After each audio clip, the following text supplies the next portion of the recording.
To go in the yard and to understand that those family member spirits are right there it just knocked me out. I'm telling the world this, but I haven't told all my family members. But my mother, as you point out from these photographs, was, interested in being stylish. My gosh, look how glamorous she was. Yes. Growing up in Harlem, we were pretty much a, black working class family. We didn't have a lot, but at least both of my parents was there. And, I look back and I'm just really grateful, that I could say that was my reality. It's not often that we see images of families, especially African American families. Did you bring any pictures of your daughter? On my phone, yeah. Oh, wow, so cute. Look at her. I love it. I love it.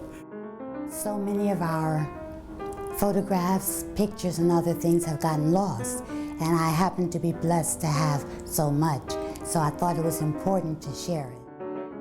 I don't know the particular occasion, however, I'm almost 100% certain that they were taken by my great-grandfather's great-nephew, whose name is Robert E. Williams. I'm in Washington, D.C. with my other mentor, Percy Sutton.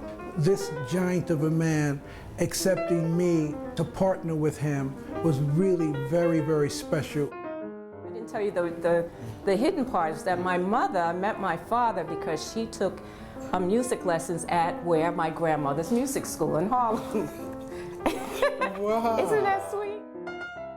My mother did what's known in that time, she married out of her group, because you had a Bayesian grandmother and a Southern, and it was like oil and water. This is a picture of my dad, Ben L. Cochran. This is a photo he sent back to my grandmother from World War II, and it says, "With love to my mother, Billy." As most soldiers did, the first picture did go to their mother, even though they had loved ones at home. I'm very proud of this distinguished picture. And I always thought that picture that I had was my grandfather and grandmother. And then someone said, no, that's your grandmother and her brother. And then they told the story why.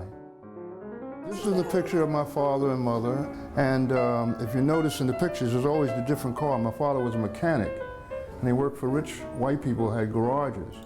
And they didn't trade cars in, they'd give them to the mechanic. And so he always had 2 or 3 cars around the yard. And I brought my mom because she's the one who holds a lot of the stories right now, and that's the one thing that I'm really feeling an urgency to make sure I do get all the stories that are in her head into my sister's heads, and then to help her connect the dots of the gaps that are missing, as she is the last one on the British side of the family that can talk to any of this.